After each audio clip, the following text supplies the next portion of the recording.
Everything described in this episode is absolutely confirmed canon, except for the parts I made up, which is 99% of this episode. Hello, fellow people.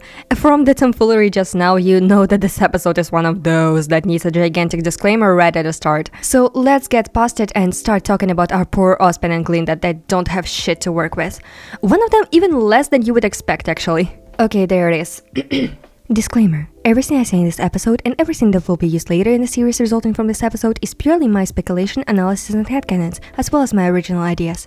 Do not take them as canon. If anything on the subject will be revealed in canon, I will come back and adjust my ideas to fit the canon information. I fucking hope Volume 10 will give us something on Glynda, I swear to God.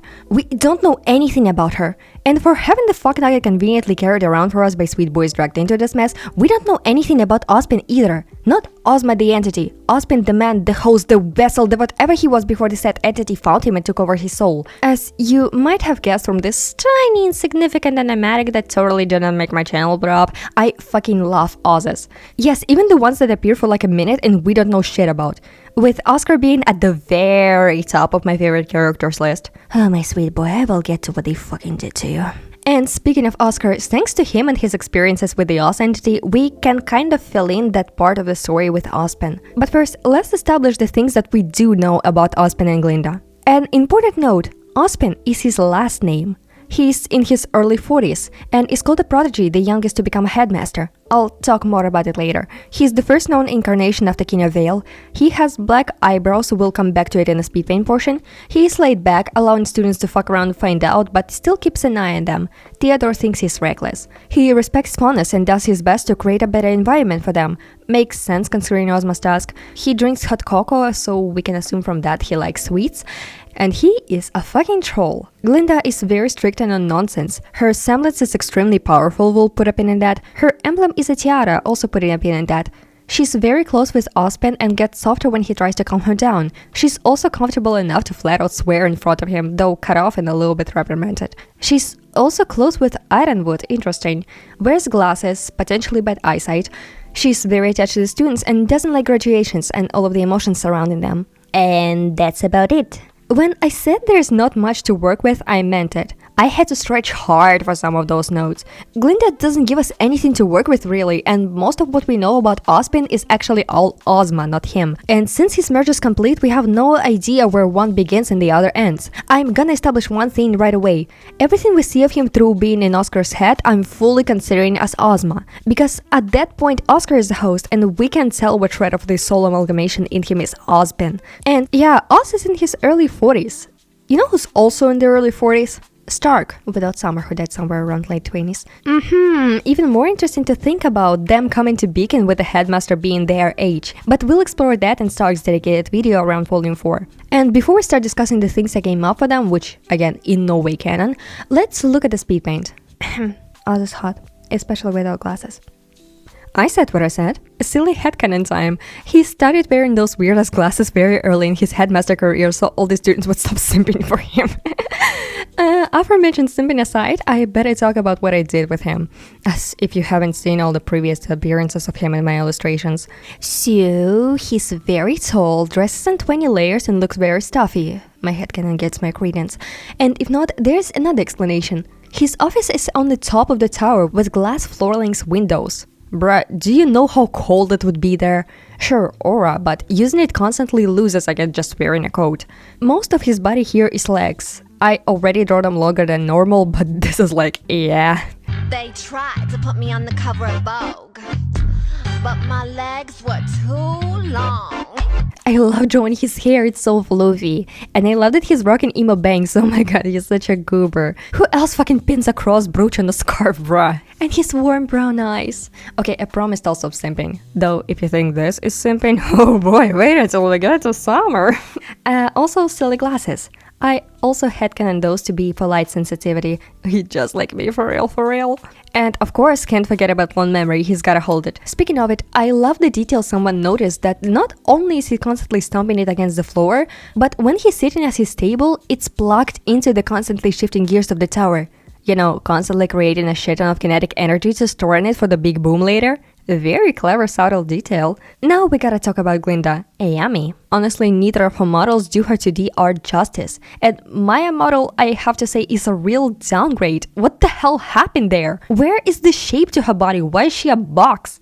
I really appreciate her outfit. Very office-like and also with some hot spice, but without it being gratuitous, unlike some series. Disgusting. Bruh, I get my ass dragged at work by grandma age teachers for coming in jeans and hoodie. How the fuck are these chicks getting away with that? Anyway, Glynda is not just fan service for the sake of it. It feels in character. She would want to look business ready but also attractive. She's a beautiful woman after all. I love her princess drill bangs with a classy professional bun. Creates the exact vibe her character is going for. And bright green eyes repeated in her accessories. Though I would make those the exact emerald match instead of teal. It looks better and lessens the cover wheel. And a silly cape. See, Glynda can have fun too. I really like the color of it. It's somehow very pleasing on the eyes. I don't know. Now that I'm talking about Glynda, I want to bring up something funky I noticed. A hot blonde with a bun and a swoop of hair framing the face, with purple and black being some of the main colors, accessories matching the greenish eyes, who has a very strong connection with a green-colored magic man who at one point had silver hair and brown eyes and is killed in a fire. Where else have I seen that? Oh, it's probably nothing. I think the best place to start with the story I created is the very beginning. But first, a little housekeeping thing.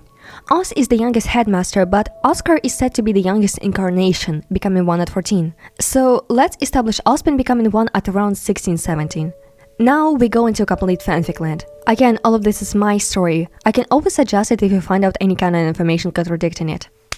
Once upon a time, there was a young boy. His family lived in rural Vale, and his parents were some of the few left, steadfast refusing to accept this weird new tradition everyone is now being so crazy about. They thought it was a new fad that would fade away once people realized how stupid it is, trying so hard to come up with some creative ways to force their child's name to have a color meaning. And of course, as a quiet protest, they named their son something normal. A good name, none of that idiocy. The boy felt weird about being the only one of the kids in the village without a colorful name, distinctly so. And with his parents rolling their eyes at any friend he wanted to spend time with, he was lonely. At least his best friend got a pass. He knew her name meant something related to white, but his parents didn't have to know that. To them, she was just Glynda, a normal sounding name. They spent a lot of time together, reading books and imagining being huntsmen. Glynda didn't have a lot of friends either. Other kids thought she was too much of a bookworm, constantly studying and reprimanding others for being too loud, with thick glasses and a strict ponytail not helping her case. But she was also the only one understanding his embarrassment over his parents' petty worldview.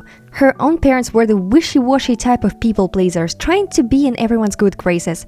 It really annoyed her having to fit in with their image and wasting time playing nice with some people who don't matter, distracting her from working towards something she can call her own. And since she understood his frustrations too, instead of his name, she simply called him Oz. One day they were trying to help out a neighbor gather apples from a tree. Oz climbed up, throwing them down, and Glynda caught him. Until he grabbed into a deceptively strong branch, it broke and he started falling. Until suddenly he stopped, hanging mid-air, ground still far below. Glynda gasped, and he started falling again, hitting the ground hard. Oz broke his arm, but he didn't care about that. Him and Glynda now freaking out about her newly unlocked semblance. Now she doesn't have to climb ladders to get new books in the library, or get up to take a cup of tea from a table, or all of these other little annoying things. Oz was a bit jealous of her new ability, hoping he'll get his semblance soon too, especially since they decided to really pursue the career huntsman. But instead he got something much greater, but also much more terrible. The news spreading around Vale lately were all about the old king. Some saying he's ill, some saying he's already dead. Understandable at his ripe age of 75, especially with a war and rebuilding after it taking a toll on his health. But at least he made a path for others to continue his legacy, Huntsman schools being one of those. Now with a lot more responsibilities pushed onto the headmaster there. Oz hoped this won't affect the entrance exams. He would hate not being able to get in, or him being separated from Glynda by one of them not passing. Well, I might be able to ensure you'll pass. Oz froze in place. What the hell was that? A voice. At least that is what I am now. I'm sorry I frightened you, but there isn't a good way to do introductions without causing fear and confusion. Uh-huh. Yeah, right. He must be so tired from training and studying that he started hallucinating, that's it. He just needs a bit of rest. Take your time. We'll talk when you're ready. So, young Ozpin, he's not just a snack, he's a whole buffet. I honestly have no idea how I managed to make him so hot, oh my god. Remember him having black eyebrows? Yeah, I made his hair black in youth, we'll talk more about it later. And he doesn't wear glasses yet, he doesn't need them for now. I decided to stick with this pseudo-academic style for his outfit, it feels in character with a little vest. He's just a simple handsome boy from a small town. I ran a little questionnaire in the fandom circle sign habit, which is filled with Oz fans, and like 99% of us agree on the take that Kenya Vale was Ozpin's Oz. Sure, one could argue that there's enough time between them to fit in another Oz, but one can also argue that there's enough time for the king himself to do all of the things we know happened, like building Atlas, which was his idea.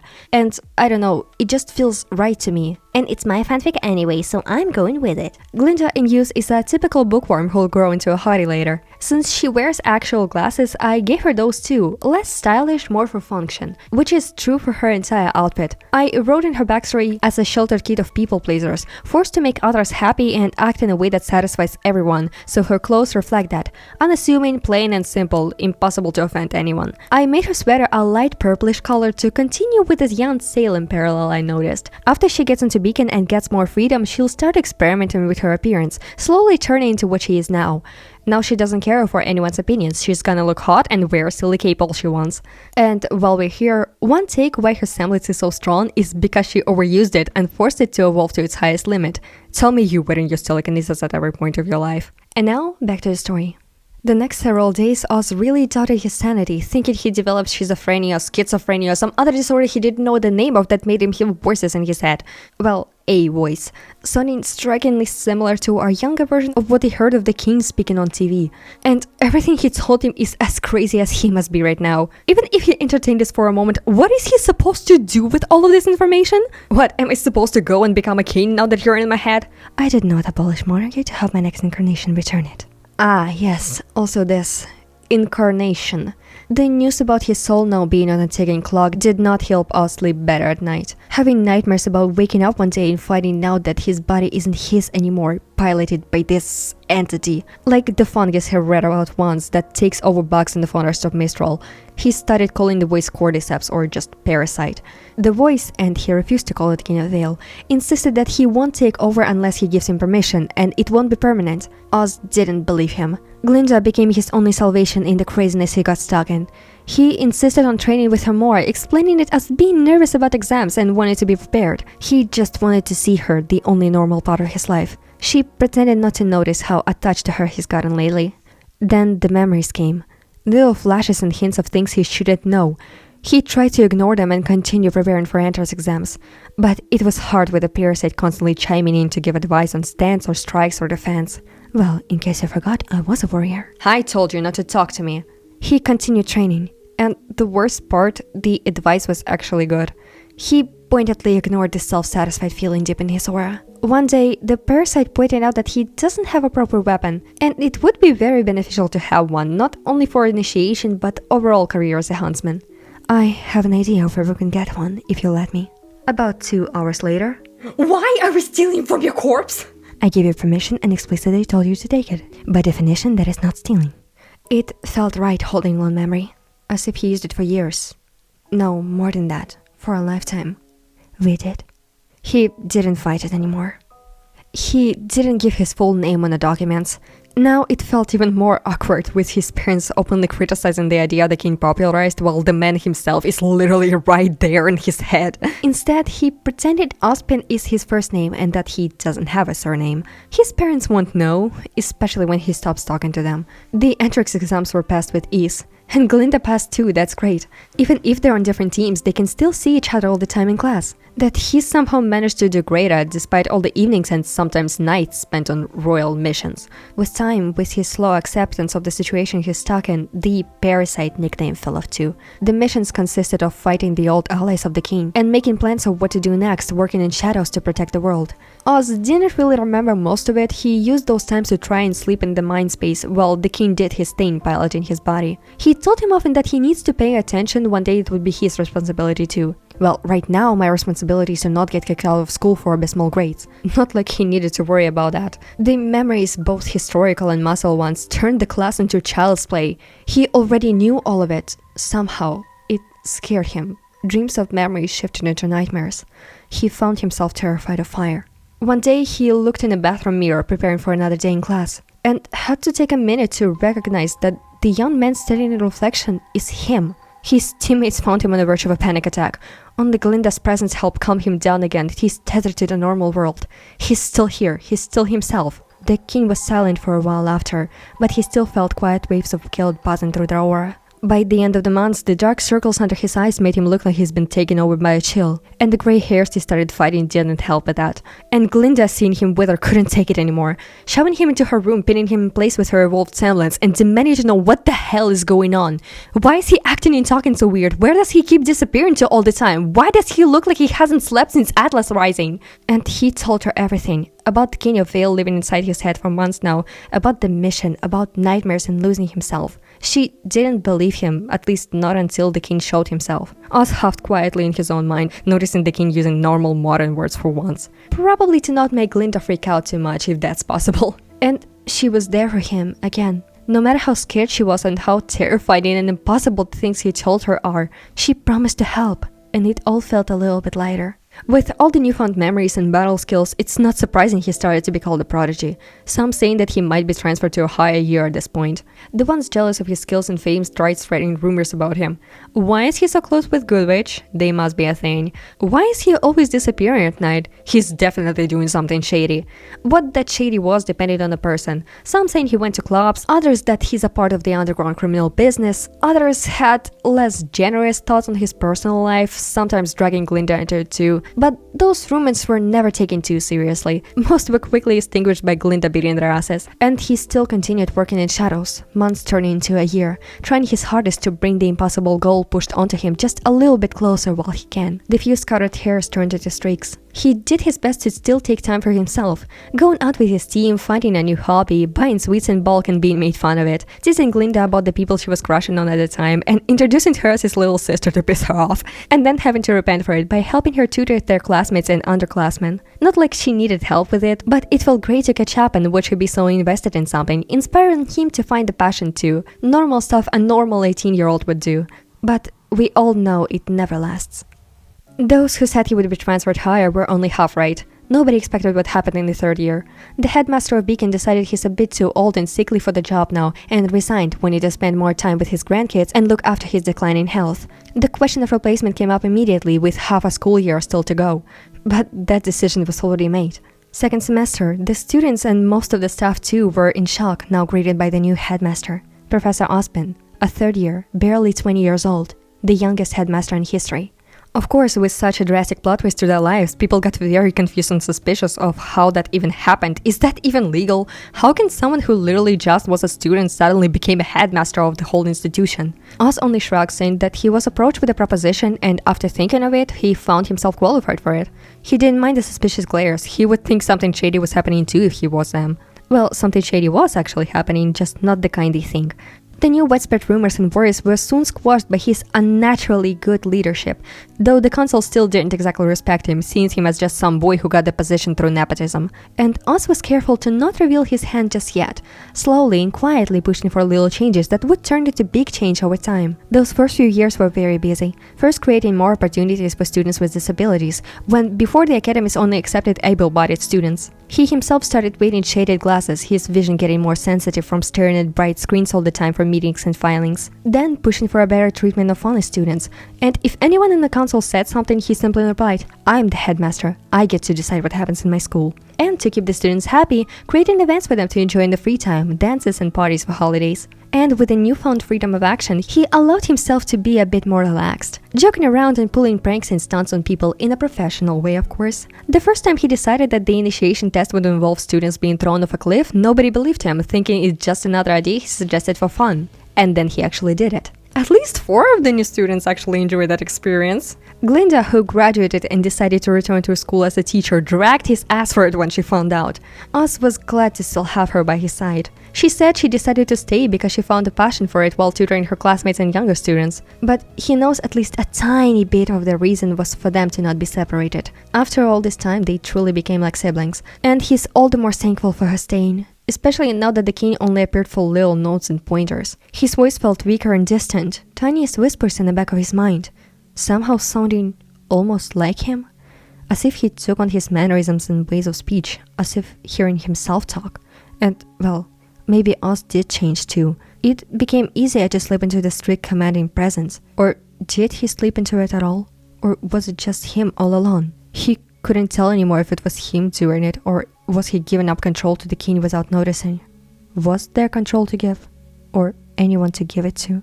The memories didn't stop either. Memories that didn't belong to him. Experiences he knew for a fact he didn't have. Lives and death. A lot of deaths. Usually horrific, making him jump up in a cold sweat at night. He started keeping a permanent stash of hot chocolate and candy all around his office and apartment. Glynda joked that he would have diabetes at this point, but didn't stop him. She knew it kept him sane, but it didn't stop the memories or the nightmares. Like a creeping mold, the complete reality of your existence threads its way through your mind. Birth, death, birth again, decay and bloom, a million stitches from a million microscopic wounds you've inflicted on everyone you've ever met, with every muscle you've moved and every word you've ever spoken. No. Let me out. Your existence hurts them. Let me out. A lonely soul in a room by itself, weeping. It lives for 80 years and then it's gone. And then it's there again. Let me out. A reprieve. A good life. Love. Children. A steady career. Recognition from your peers. Here one moment. Gone the next. The worms have found their orifices. Let me out! Diagnosis. It forgets everything it is. Anger, rage, distance, poverty. The lonely soul is lonely again. Love turns to mockery. It dies. It is reborn. Worse. Lonelier. His hair slowly turned more gray than black.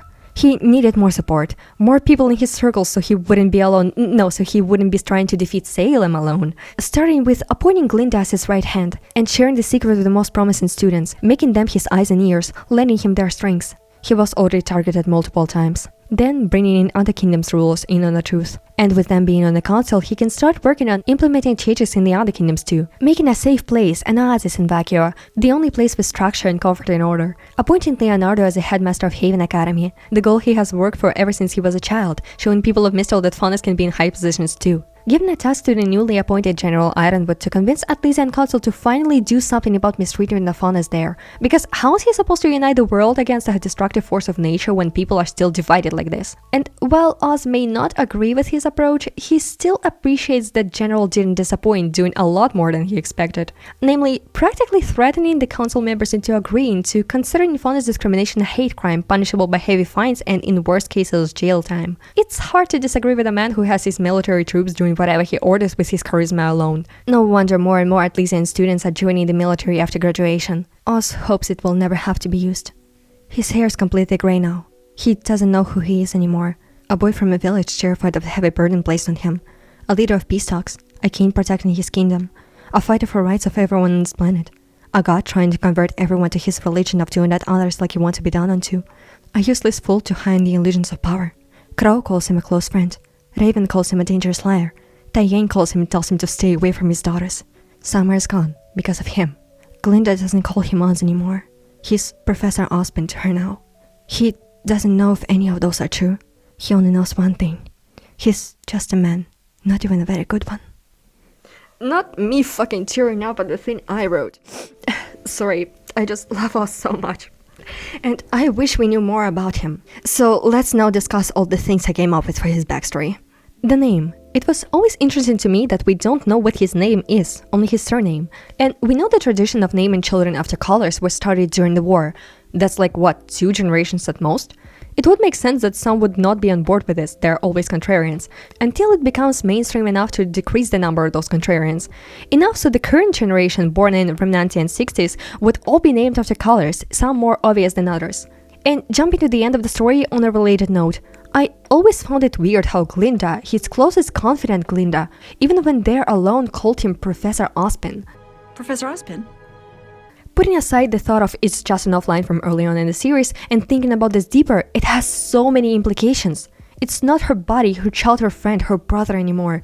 It's now the entity currently playing the role of Professor Ozpin. And going further with this, we have Crow, who's still considering him a friend, still calling him Oz, still believing that he's the same guy he knew 20 years ago, only to have that fantasy ruined when the curtain got pulled back and the great and powerful wizard turned out to be just some guy who's been lying to everyone the whole time to save them from the ugly truth, save himself.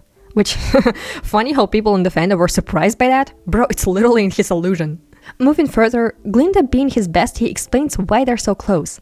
And we know Oz is the youngest headmaster in history, but he has to be around the same age as Stark. So being around 20 at the time he got appointed is both extremely young and just in the age range for him to be in his early 40s now. And the timeline still makes sense with us putting Kenya Vale at around 20 when he went to war, the same age, parallels are paralleling. Then we add 55 years before Ozpin got Ozt, since we put him at 16-17 for that moment. Enough time to put all of the things in order, build Atlas and Amity Arena, form systems of council and abolish monarchy, with him as the last King of Vale and dying at around 75. He's referred to as Old Man by Jin, and there were still 2 questions, the timings line up perfectly for him to meet her. I'll explain how I got all of those scary numbers during the Mistral arc timeline. For now, I'll just say that Yang is the most important component for figuring this shit out. And while on topic of timelines and people meeting each other, you might have noticed the suspicious lack of Hazel and Gretchen in here. I'm leaving that part of the story to Hazel's dedicated episode in Volume 4, because to place it in, I would have to do the Mistral arc timeline first. I don't want to half-assedly place it somewhere. Now, we move into the Oz in itself. Most of the things I wrote after he got Ozt are actually mostly based on canon information. We know he went through the same panic and confusion as Oscar, and the way the merge works we can also dissect from him. At least that's how it's implied to work, the souls blending into one. We already see it, Oscar taking on more Oz mannerisms, yes, but Oz is also talking more like Oscar now. It works both ways, and I wanted to show that transition. Also, I like imagining Oz's as little ghosts. Yes, I know canonically they're just voices, but it's so funny drawing them shenanigans around the place, with only the host seeing the shit happening and trying not to die from embarrassment. And also there's this one scene with the inventor Oz and the Oz in his head chilling, so take that as you will. Some of you who know me well might be going right now, huh, Sonny, there's a suspicious lack of you trying to sneak in Oscar sketches all over an Oz video. And to that I say, you know I would love to, but I can't draw Oscar because of a tiny detail in his HRR design that I lovingly called a big fucking spoiler. So yeah. While we're on other Oz's and specifically Kenya Vale, I should mention that just like in the animatic, I am once again using Sasa Saphir's interpretation of what he looks like as a strong inspiration. He's perfect there. And I heavily encourage you to check out more of their art, they do a lot of Oz paintings. I was writing the part with Ozpin's nightmares, and a few sentences in I was like, wait, am I just literally quoting Slay the Princess line for line? So I had a better idea and made an animatic out of it instead. Because holy shit it fits. Funny how that's the second Oz thing I made because of the holy shit it fits thought. And it's the second time I made the Oz thing with all the movement and illustrated frames in 3 days. Let's just say the Oz's get me very inspired. And you may have noticed the little detail that I gave Ozpin pyrophobia. Totally doesn't make the future events more ironic and painful. Also, I'm sorry I'm not talking at all about Glynda. There's just not really much to talk about. Her story is simple. She was Oz's friend, his support, the only person he can wholeheartedly rely on, and the anchor to feeling normal again. And she stayed by his side for years, seeing her closest friend slowly losing himself and becoming something she doesn't know anymore, becoming Professor Ozpin. It's tragic when you think about the implications. But the most I can say about her is all tied to Oz, from whose POV I've been writing, because it's easier to write for him. Not just because I deeply empathize with his character and tragic story, but also because it's easier to work with in general. And I hate that I can't come up with anything for Glynda to not make her just an accessory. It's the type of female character writing that I hate so much, and it feels like a betrayal to my own storytelling process that I can't give her more. What I did manage to come up with for her is her being stifled by her parents when she was young, having to be a perfect lady to please everyone, even though she wanted nothing to do with it and just read her fucking books in peace. Once she got into Beacon, she was able to let her snarky stern personality out, not worried anymore that others might see her as a stuck-up bitch or that she might upset someone by telling them to leave her alone. And with that freedom, she started changing her clothing style too, slowly figuring out what works for her as a person. The reason why everyone's outfits are so weird and specific, the entire world of Remnant exists on the concept of individuality and expressing yourself. Self-expression keeps you happy in Rise of Grim, and it would make sense that combat academies would encourage students to find their perfect style for both combat outfits and weapons for maximum efficiency. And as Glynda came into herself, she started finding new interests, one of those being tutoring, which then turned into a passion for teaching others, leading to her becoming the combat instructor now. And not only that, a wise principal who hates graduations because of having to say goodbye to her students. It's kinda partially inspired by how I became a teacher. In my last year of college, we had mandatory teaching practicum at schools and art classes, and during the first lesson I substituted for during it, it just kinda clicked, it felt right. And I think it clicked for Glynda too while she was just doing a favor for a classmate, or maybe even earlier when she was training with Oz. There used to be a portion I was thinking about dedicated to the theory of Glynda either being the crown of choice herself or holding it somehow, since her semblance is extremely powerful and her emblem is a tiara. But I didn't end up writing it to the story because it just didn't fit in with it. I love the theory though, it would certainly make Glynda more interesting, always a plus. I sincerely hope we'll get something on Glynda in volume 10, she deserves it. Personal crack take on the theory. The crown might even be physically inside her for all we know, like that blue alien lady from Fifth Element. Imagine how wild the reveal would be if that were the case. Now we move into the Oz Illuminati circle, him bringing in all these different people and finding ways to use them to further his goals of unity. Using Theodore to create order and structure for Vacuo, so they won't be in a constant chaos dictated by the environment. He doesn't need to do much else there since anyone is welcome as long as they can survive there. I was always fascinated by Leo being a Faunus headmaster in the second most racist kingdom, so I made him a dreamer who climbed his way to the top. And then he would be too terrified to lose it all, so he falls into Salem's clutches. We'll explore that more in his dedicated episode later down the line. I promise to make that interesting too. And of course, we have our favorite Jimmy Amashura Bitch Ironwood, who I will be referring to as James because I can't fucking pronounce his last name half the time. Before I get that one dumbass in the comments again, he was always this way. Watch any reactor seeing his introduction. 90% of them don't trust him, 50 straight up call him a villain in the making. So I wanted to show that here, that he was the hand-on-balls types all along, keeping control and commanding respect. At this point he's not a cyborg yet, so I made a note of him being charismatic, making people follow him with charm and passion. And that's probably what got him the job as a headmaster along with 2 seats on the council. He will lose that charisma after the event that gets half of his body missing. I'll come up with something for it since, well, he's fucking dead, we ain't getting the answer to it. And here I also reveal the thing that will be very important later in Mistral Arc. Thanks to James and his hold on the other 4 councilmen, Atlas now has outlawed racism, which of course won't stop people from being racist anyway, but they will be quieter about it. There are cameras everywhere and they don't want to lose all their savings for calling someone a dirty animal. And then people like Jacques, who on papers employs many faunas giving them jobs, but the conditions are obviously worse than what he says to the media. Parallels are turning into a solid line. I mean, Atlas was already based in America, so it makes fucking sense to take it all the way there. Oh boy, this aged well in a month since I wrote this. And it explains why Atlas doesn't seem like the most racist kingdom when we get to it. It's all hush-hush hidden in microaggressions. And since some assholes can't openly show their bigotry anymore, they move to somewhere where they can do it without repercussions. But that's a story from Mistral Arc, with 2 of my faves guiding us through it. Well, speaking of Jimmy, I also want to bring up a certain line that has been my Roman Empire for years. You brought your army to my kingdom, James. Use it. My kingdom. Not this kingdom. My kingdom. So, imagine you're General James Ironwood. You were perfectly sure that now that you've taken over all the defenses for the festival, nothing will get past you. But it still did, and now everything is fucked. You get a call from Ozpin, the one you stepped over to control the situation, and everything still went wrong. You think it would be about the very unreported android you were allowed to go for a test run? But you hear this, and you realize that, oh, that's not your friendly neighborhood Professor Ozpin talking to you. That's the fucking King of Vale that just gave you a direct order, and you better move your ass and get it done right this instant. And knowing how James views the merch and how he sees Oz, he would think this way.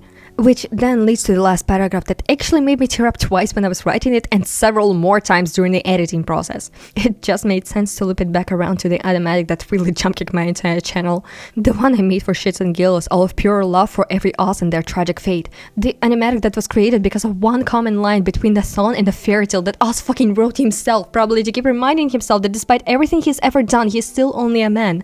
And the line that now made me make a second animatic, even more ambitious than the last one, because Oz's and the story are tragic and should be more explored with all the types of medium that remind us of their never-ending fate. So, what do you think of this? Do you understand Oz a little more now? What other ideas do you have for Glynda? Did you like their backstory I concocted? And I'll see you on the other side after I stop crying over this one fucking line and its implications.